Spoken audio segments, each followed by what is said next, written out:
Hey there, entrepreneurs and small business owners. Are you tired of Uncle Sam taking a big chunk of your hard-earned money? What if I told you there are some secret tips for maximizing your home office deduction that the IRS doesn't want you to know? Trust me, you don't want to miss this one. But before we dive into the good stuff, do me a quick favor and like, share, subscribe, and hit the notification bell to stay updated on all future videos.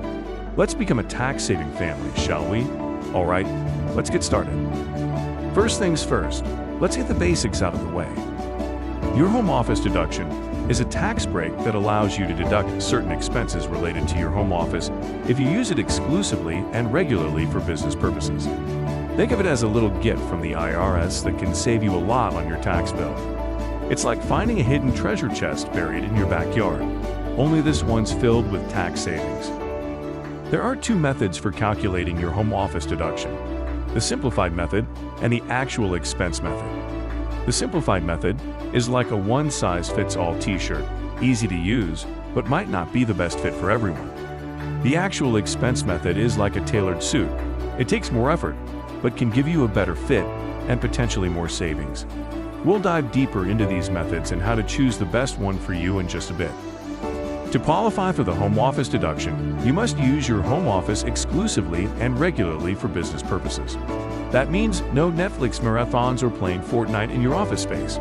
But don't worry, we'll share some tips on how to set boundaries and make the most of your deduction in a moment. Now, let's talk about the expenses you can deduct. Picture your home office as a delicious pie. Some slices can be deducted, while others can't. We'll break down which expenses you can include in your deduction and how to keep track of them like a pro. Ready to become a home office deduction ninja? We'll reveal the best tips and tricks to maximize your deduction and put more money back in your pocket. Remember, the IRS doesn't want you to know these secrets, so be sure to take notes. Hold up! Before we move on to the secret tips, take a quick look in the description box below for some valuable resources. Now, let's get back to the action.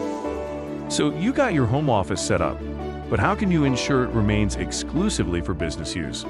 Here are some tips on setting boundaries for your home office. Use a dedicated room or partition your workspace with room dividers or bookshelves. This will help keep distractions at bay and make it clear that the space is for work only. Resist the urge to store personal belongings in your home office. Keep it strictly for business equipment, supplies, and files. Establish work hours for your home office and stick to them. This will help reinforce the regular and exclusive use of the space. Accurate record keeping is key to maximizing your home office deduction. Here are some tips to help you stay organized and track your expenses. Choose a reliable software to help you categorize and track your expenses efficiently.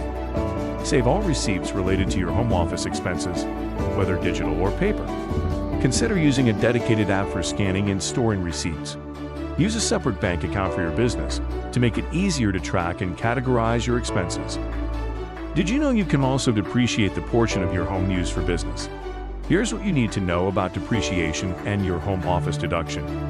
Depreciation is a tax deduction that allows you to recover the cost of your home over time. To calculate depreciation, you'll need to know the adjusted basis of your home, the percentage of business use, and the depreciation method and recovery period.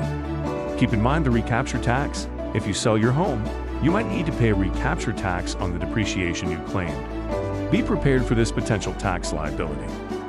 No one wants to make a costly mistake when claiming their home office deduction. Here are some common pitfalls to avoid. Not meeting the exclusive use requirement, which means your home office must be used exclusively for business. Don't mix personal and business use in the same space. Overlooking eligible expenses, so make sure you're aware of all the expenses you can include in your home office deduction. Don't leave money on the table. Failing to document expenses, so keep detailed records of your expenses to ensure you have the necessary documentation in case of an audit. Renters and those using co-working spaces can also take advantage of the home office deduction. Here's what you need to know. If you rent your home, you can still claim the home office deduction. Just make sure to include your rent and any other eligible expenses. If you rent a co-working space exclusively for your business, you may be able to deduct the cost as a business expense, but not as a home office deduction. Now you have the knowledge and tools to make the most of your home office deduction and save big on your taxes. So go ahead, apply these tips, and watch your tax savings grow. And there you have it, the ultimate guide to maximizing your home office deduction. By following these tips, you'll be well on your way to outsmarting the IRS and keeping more of your hard-earned money. Now, I've got a question for you. What's the most creative way you've maximized your home office deduction? Let us know in the comments below. We love hearing about your success stories and learning from each other's experiences. After all, we are in this tax-saving journey together. So, what are you waiting for? It's time to take action and make the most of your home office deduction. Remember, every dollar you save is a dollar you can invest back into your business, helping you reach new heights and achieve your entrepreneurial dreams. Thank you so much for watching. Until next time, happy tax saving and take care.